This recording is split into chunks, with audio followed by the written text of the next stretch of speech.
Welcome to daily current affair. Daily current affair या YouTube चॅनलवर सर्वांचे हार्दिक स्वागत आहे. आज 5 नोव्हेंबर 2020. आजच्या व्हिडिओच्या शेवटी तुम्हाला एक अभ्यास प्रश्न दिला जाईल. त्या अभ्यास प्रश्नाचं उत्तर तुम्हाला कमेंट बॉक्समध्ये नोंदवायचे आहे. आणि आजचा जर व्हिडिओ जर आवडला तर लाईक करा आणि आपल्या मित्रांना शेअर करा. तसेच जे लोक नवीन असतील त्यांनी या चॅनलला सबस्क्राईब करा. आजच्या व्हिडिओमध्ये आपण या 2 ते 3 दिवसातील सर्व महत्त्वाचे जीकेचे प्रश्न बघणार आहोत. तर चला सुरुवात करूया त्या जीकेच्या प्रश्नांना. कोणत्या राज्य सरकारने नव्या वकिलांना 2 वर्षासाठी प्रत्येकी 3,000 रुपयाची मासिक आर्थिक मदत देण्यासाठी यंग ॲडव्होकेट्स वेलफेअर फंडची स्थापना केली? कोणत्या राज्य सरकारने नव्या वकिलांना 2 वर्षासाठी प्रत्येकी 3,000 रुपयाची मासिक आर्थिक मदत देण्यासाठी यंग ॲडव्होकेट्स वेलफेअर फंडची स्थापना केली?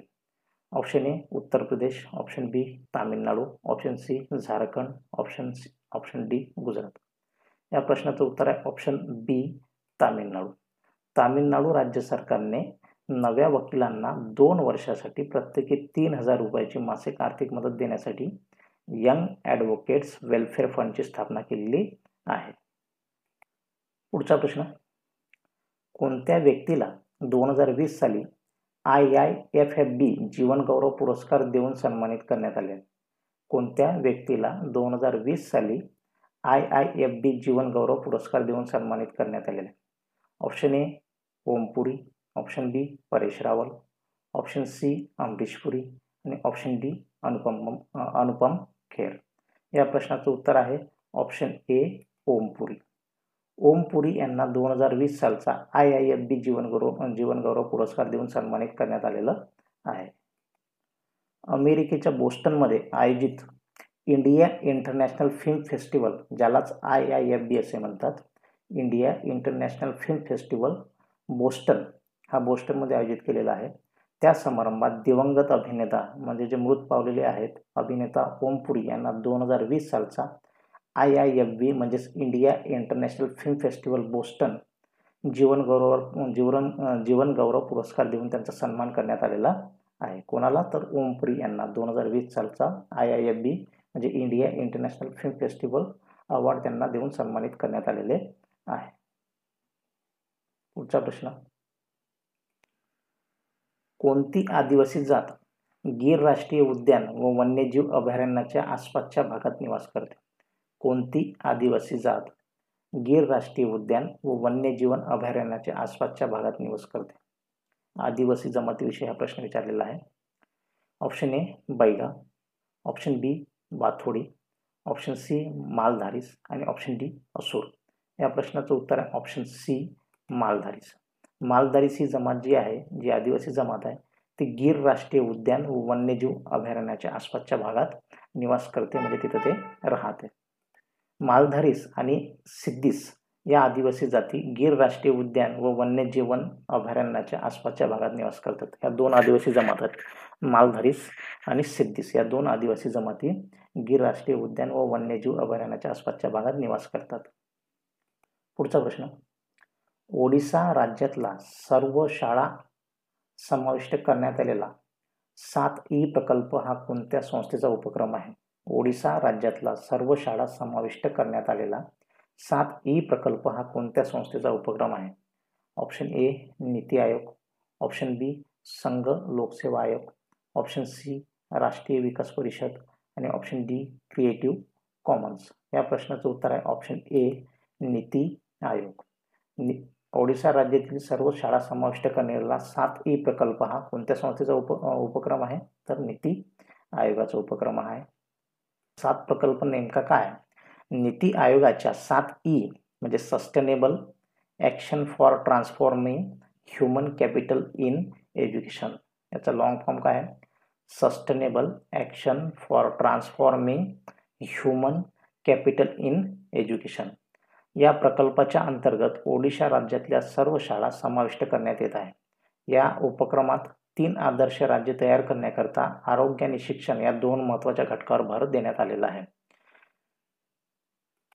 पुढचा प्रश्न. 2020 साली जागतिक शहरे दिन याचा विषय काय आहे? Option A building sustainable and resilient cities, option B innovative governance open cities, option C better city better life, option D valuing our communities and cities.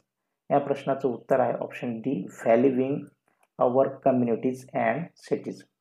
2020 साली जागतिक शहर दिन साजरा करण्यात आला. त्याचा विषय काय आहे तर valuing our communities and cities. Valuing our communities and cities हा 2020 सालच्या जागतिक शहर दिनाचा विषय आहे. आता जागतिक शहर दिन हा नेमका काय आहे तर दरवर्षी 31 ऑक्टोबर या दिवशी जगभरात जागतिक शहर दिन म्हणजे ज्यालाच इंग्रजीमध्ये वर्ल्ड सिटीज डे म्हटलं जाते तो साजरा केला जातो. कधी साजरा केला जातो तर दरवर्षी 31 ऑक्टोबर या दिवशी. या दिवशी शहरीकरणाबाबतीतील असलेल्या संधी आव्हानांना संबोधित करण्यासाठी जागतिक शहरीकरणासाठी आंतरराष्ट्रीय समुदायाचे स्वारस्य वाढवण्याच्या उद्देशाने जागृती निर्माण केली जाते. का केला जातो हा दिवस तर या दिवशी शहरीकरणाबाबत असलेल्या संधी आव्हानांना संबोधित करण्यासाठी जागतिक शहरीकरणासाठी आंतरराष्ट्रीय समुदायाचे स्वारस्य वाढवण्याच्या उद्देशाने जागृती निर्माण करणे, शहरीकरणाबाबत जागृती निर्माण करणे. यावर्षी व्हॅल्युइंग अवर कम्युनिटीज अँड सिटीज या विषयाखाली जागतिक शहर दिवस साजरा करण्यात आलेला आहे. एखाद्या विषयाची थीम किंवा त्या विषयाचा एखाद्या दिवसाचं त्या महत्त्व काय आहे हे आपल्याला विचारलं जाऊ शकते किंवा त्याची संकल्पना काय होती हे विचारलं जाते. त्यामुळे या दिवसाची संकल्पना काय होती तर valuing our communities and cities या विषयाखाली जागतिक शहर दिवस साजरा करण्यात आला. यावर्षी नाकुरू केनिया येथे युनेस्को संस्थेच्या नेतृत्वामध्ये जागतिक स्तरावरचा कार्यक्रम आयोजित केला होता. कुठं केला होता तर युनेस्कोच्या नेतृत्वामध्ये जागतिक स्तरावरचा कार्यक्रम हा नाकारू केनिया येथे आयोजित करण्यात आलेला होता. पुढचा प्रश्न, कोणत्या संस्थेने ग्रीन उपक्रमाच्या अंतर्गत जापानी सरकारसोबत विदेशी चलन ऋण करार केला? कोणत्या संस्थेने ग्रीन उपक्रमाच्या अंतर्गत जापानी सरकारसोबत विदेशी चलन ऋण करार केलेला आहे? Option A Power Grid Corporation of India, option B NTPC Limited, option C Indian Oil Corporation आणि ऑप्शन डी NHPC लिमिटेड. या प्रश्नाचं उत्तर आहे option B NTPC Limited. NTPC Limited या संस्थेने ग्रीन उपक्रमाच्या अंतर्गत जापानी सरकारसोबत विदेशी चलन ऋण करार केलेला आहे. कुठल्या संस्थेने तर NTPC संस्थेने जापान सरकारसोबत ग्रीन उपक्रमाच्या अंतर्गत विदेशी चलन ऋण करार केलेला आहे.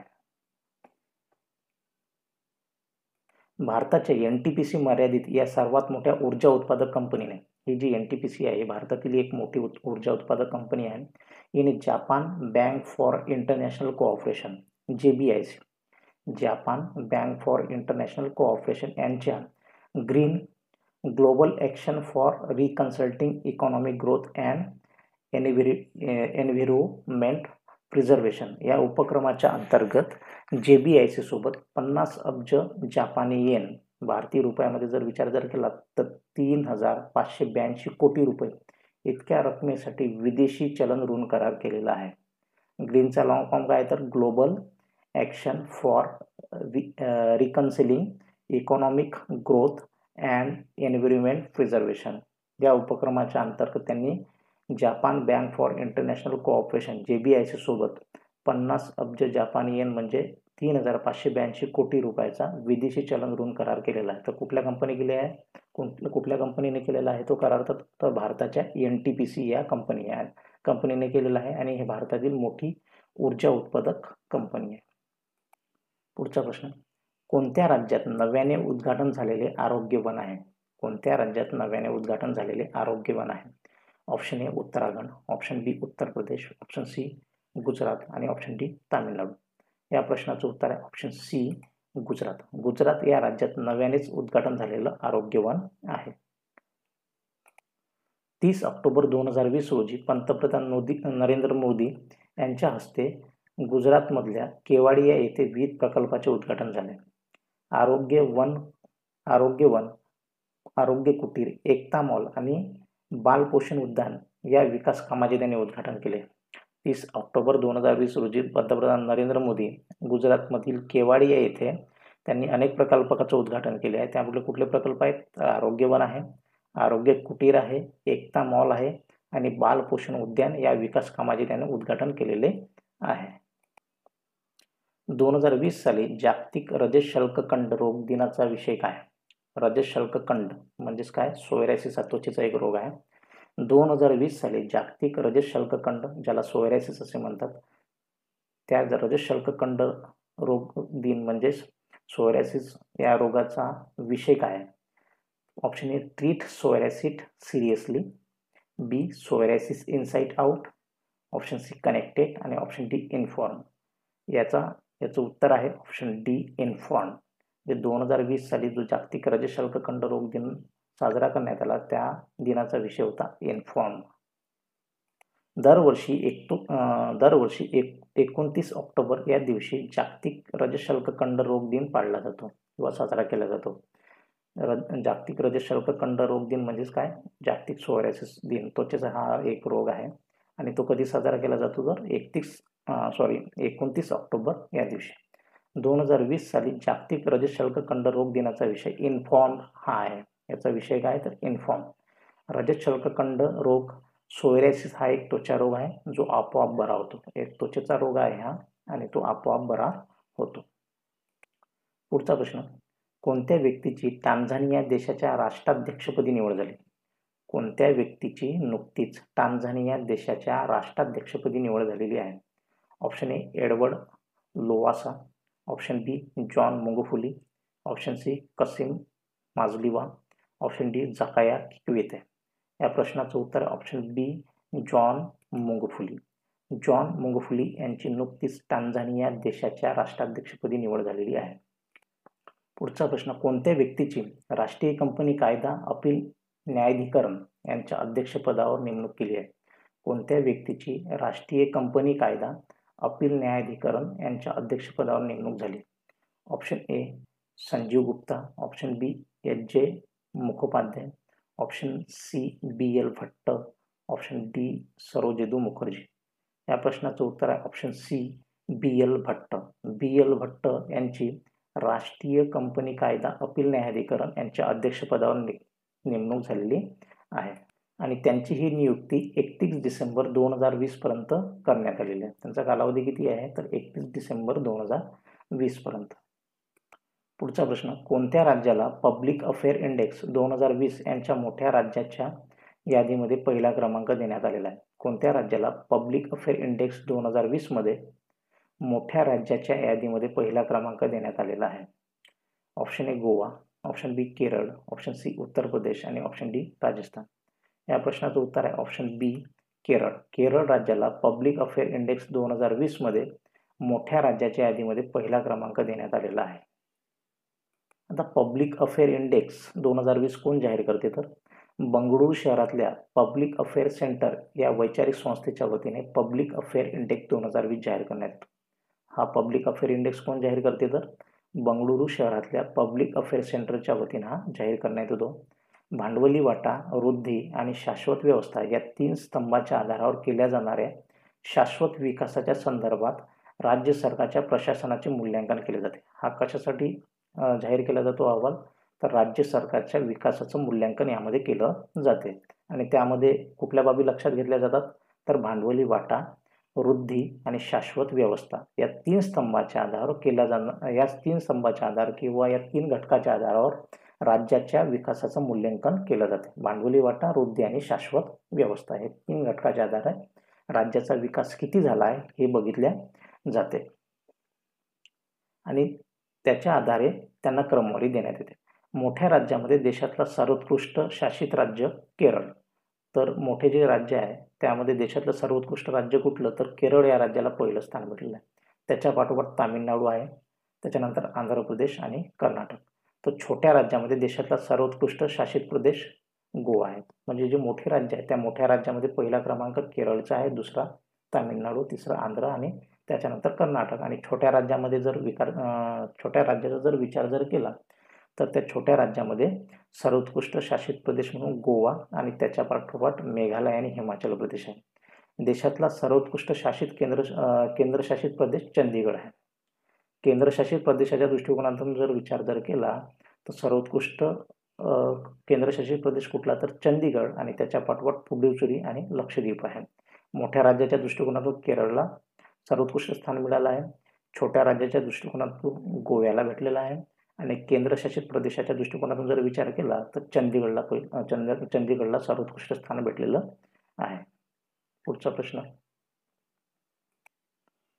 कोणत्या शहरात भारतात न्यायालयामध्ये इलेक्ट्रिक पद्धतीने खटले दाखल करण्याची सुविधा उपलब्ध करून देणारे पहिले ई स्त्रोत केंद्र आहे? कोणत्या शहरात भारतात न्यायालयामध्ये इलेक्ट्रॉनिक पद्धतीने खटले दाखल करण्याची सुविधा उपलब्ध करून देणारे पहिले ई स्त्रोत केंद्र आहे? Option A Lucknow, option B Ranchi, option C Nagpur आणि ऑप्शन डी अहमदाबाद. या प्रश्नाचं उत्तर आहे ऑप्शन सी नागपूर. नागपूर हे असं पहिलं शहर आहे की ज्यामध्ये इलेक्ट्रॉनिक पद्धतीने खटले दाखल करण्याची सुविधा उपलब्ध करून देणारे ते पहिले ई स्त्रोत केंद्र ठरलेलं आहे. देशातलं पहिलं शहर कुठलं तर नागपूरमध्ये. नागपूर न्यायालयामध्ये इलेक्ट्रॉनिक पद्धतीने खटले दाखल करण्याची सुविधा उपलब्ध करून देणारे ते पहिले शहर ठरलेलं आहे. देशभरातील सर्व न्यायालयामध्ये इलेक्ट्रॉनिक पद्धतीने खटले दाखल करण्याची सुविधा उपलब्ध करून देणारे पहिले ई स्त्रोत केंद्र ठरलेले न्याय कौशल्य याचे उद्घाटन मुख्य न्यायाधीश S.A. बोबडे यांनी महाराष्ट्राच्या नागपूर शहरातल्या न्यायिक अधिकारी प्रशिक्षण संस्थेत केले. याचं उद्घाटन कोण केलं तर न्यायमूर्ती S.A. बोबडे. पुढचा प्रश्न, कोणत्या मंत्रालयाच्या समवेत invest India strategic policy and facilitation bureau SPFB short form आहे, strategic policy and facilitation bureau नावाचे एक धोरणात्मक केंद्र स्थापन करणार आहे? कोणत्या मंत्रालयाच्या समवेत invest India strategic policy and facilitation bureau SPFB नावाचे एक धोरणात्मक केंद्र स्थापन करणार आहे? ऑप्शन ए आयुष मंत्रालय, ऑप्शन बी वाणिज्य व उद्योग मंत्रालय, ऑप्शन सी कॉर्पोरेट कल्याण मंत्रालय आणि ऑप्शन डी संरक्षण मंत्रालय. या प्रश्नाचं उत्तर आहे ऑप्शन ए आयुष मंत्रालय. आयुष मंत्रालयाच्या अंतर्गत invest India strategic policy and facilitation bureau नावाचे एक धोरणात्मक केंद्र स्थापन केले जाणार आहे. आयुष क्षेत्राची नियोजित आणि पद्धतशीर वाढ सुलभ करण्यासाठी आयुष मंत्रालय आणि invest India strategic policy and facilitation bureau SPFB नावाचे एक धोरणात्मक केंद्र स्थापन करण्यासाठी सहकार्य करणार आहे. कोणाअंतर्गत आहे हा म्हणजे करार असल्यासारखा प्रकार आहे. तर कोणाअंतर्गत होणार आहे? आयुष मंत्रालय आणि इन्व्हेस्ट इंडिया या दोघांमध्ये strategic policy and facilitation bureau नावाचे ते एक धोरणात्मक केंद्र स्थापन करणार आहे आणि त्यामध्ये ते सहकार्य करणार आहे. आयुष क्षेत्राच्या हितधारकासाठी भविष्यातल्या दिशा आखण्यासाठी मंत्रालयाने चालवलेल्या विविध उपायापैकी हे एक आहे. SPFB विभाग मंत्रालयाला सामरिक आणि धोरणात्मक उपक्रमात मदत करणार ज्यामुळे या क्षेत्राच्या संपूर्ण क्षमताचा वापर होऊन विकास आणि गुंतवणुकीला चालना मिळणार. याचा लाभ काय होणार आहे तर SPFB विभाग मंत्रालयाला सामरिक आणि धोरणात्मक उपक्रमात मदत करणार ज्यामुळे या क्षेत्राचा संपूर्ण क्षमताचा विकास होईल आणि गुंतवणुकीला सुद्धा चालना मिळणार आहे. पुढचा प्रश्न, सर्वोच्च न्यायालयाने मंजूर केलेला मिरर आदेश कोणत्या मुद्द्याशी संबंधित आहे? सर्वोच्च न्यायालयाने मंजूर केलेला मिरर आदेश कोणत्या मुद्द्याशी संबंधित आहे? ऑप्शन ए कंपन्यांच्या संरक्षणासाठी, ऑप्शन बी एक अधिकार क्षेत्राचा आदेश दुसऱ्या एका कार्यक्षेत्राच्या मूळ आदेशाला प्रतिबिंबित करतो, ऑप्शन सी केंद्र व राज्य यांच्या सत्तेचे हस्तांतरण आणि ऑप्शन डी यापैकी नाही. या प्रश्नाचं उत्तर आहे ऑप्शन बी एक अधिकार क्षेत्राचा आदेश दुसऱ्या एका कार्यक्षेत्रातल्या मूळ आदेशाला प्रतिबिंबित करतो. तर मिरर आदेश काय? तर सर्वोच्च न्यायालयाचा मिरर आदेश हा दुसऱ्या एखाद्या कार्यक्षेत्राच्या मूळ आदेशाला प्रतिबिंबित करणार एक अधिकार क्षेत्राचा आदेश असतो. न्यायालयाने अलीकडेच अल्पवयीन मुलाच्या हिताचे रक्षण करण्यासाठी असा आदेश मंजूर केला आहे ज्यामुळे हे सुनिश्चित होते की मुलाचे आईवडील हे दोघेही प्रत्येक राज्यात समान आहे.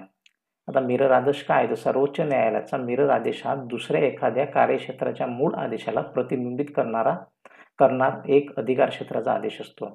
न्यायालयाने काय केलं की अलीकडेच अल्पवयीन मुलांच्या हिताचे रक्षण करण्यासाठी असा आदेश मंजूर केलेला आहे ज्यामुळे हे सुनिश्चित होते की मुलाचे आईवडील दोघेही प्रत्येक राज्यात समान आहेत. पुढचा प्रश्न,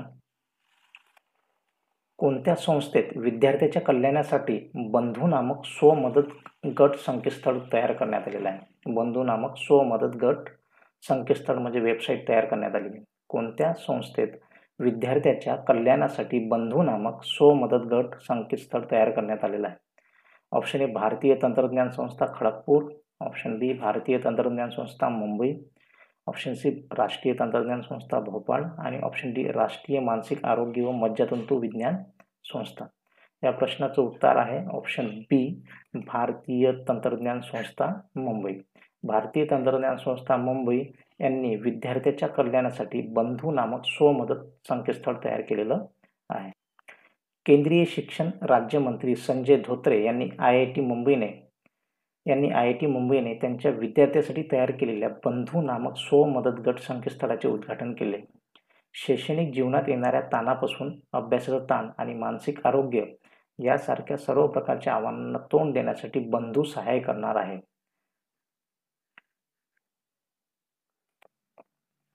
पुढचा प्रश्न, कोणत्या खंडात पेलागॉर्निथिडचे जीवाश्म सापडले आहे? कोणत्या खंडात पेलागॉर्निथिडचे जीवाश्म सापडले? ऑप्शन ए ऑस्ट्रेलिया, ऑप्शन बी उत्तर अमेरिका, ऑप्शन सी अंटार्क्टिका आणि ऑप्शन डी आफ्रिका. या प्रश्नाचं उत्तर आहे ऑप्शन सी अंटार्क्टिका. अंटार्क्टिका खंडात पेलागॉर्निथिडचे जीवाश्म सापडलेले आहे. आता हे पेलागॉर्निथिड काय आहे? अंटार्क्टिका खंडात सिमूर बेटावर पेलागॉर्निथिडचे जीवाश्म सापडलेले आहे. कुठलं सापडलं आहे तर अंटार्क्टिका खंडात सिमूर बेटावर. पेलागॉर्निथिडी ही एक प्राचीन पक्षी जात आहे. ही एक पक्ष्याची जात आहे जिचा आकार आतापर्यंत माहीत असलेल्या सर्व पक्षी प्रजातीमध्ये सर्वात मोठा आहे. म्हणजे सर्वात मोठी असलेली पक्षी जात आहे ही पक्षी इओसीन काळातला आहे. त्यांच्या पंखाचा विस्तार जवळपास 5 ते 6 मीटर एवढा मोठा आहे. खूप मोठा त्याचा पंखाचा विस्तार. तर कुठे सापडलेला आहे? अंटार्क्टिका खंडात. अशा प्रकारे आजच्या व्हिडिओमधील आपले सर्व महत्त्वाचे प्रश्न संपलेले आहे. मागच्या व्हिडिओमध्ये तुम्हाला एक अभ्यास प्रश्न दिला होता, तो आता अभ्यास प्रश्न बघूया. कोणत्या संरक्षण दलाने secure application for internet SAI नामक एक सुरक्षित मेसेजिंग ॲप विकसित केले? कोणत्या संरक्षण दलाने secure application for internet SAI नामक एक सुरक्षित मेसेजिंग ॲप विकसित केले आहे? ऑप्शन ए भारतीय नौदल, ऑप्शन बी भारतीय हवाई दल, ऑप्शन सी भारत तिबेट सीमा पोलीस आणि ऑप्शन डी भारतीय भूदल. या प्रश्नाचं उत्तर आहे ऑप्शन डी भारतीय भूदल. भारतीय भूदलाने secure application for internet SAI नामक एक सुरक्षित मेसेजिंग ॲप विकसित केलेले आहे. आजचा अभ्यास प्रश्न, कोणत्या व्यक्तीच्या स्मरणार्थ देशात राष्ट्रीय एकता दिन साजरा केला जातो? कोणत्या व्यक्तीच्या स्मरणार्थ देशात राष्ट्रीय एकता दिन साजरा केला जातो? Option A Mahatma Gandhi, option B Sardar Vallabhbhai Patel, option C Subhashchandra Bose आणि ऑप्शन डी पंडित जवाहरलाल नेहरू. या प्रश्नाचं उत्तर तुम्हाला कमेंट बॉक्समध्ये नोंदवायचे. आणि आजचा जर व्हिडिओ जर आवडला तर सर्वांनी लाईक करा आणि आपल्या मित्रांना शेअर करा. तसेच जे लोक नवीन असतील त्यांनी या चॅनलला सबस्क्राईब करा. थँक्यू. धन्यवाद.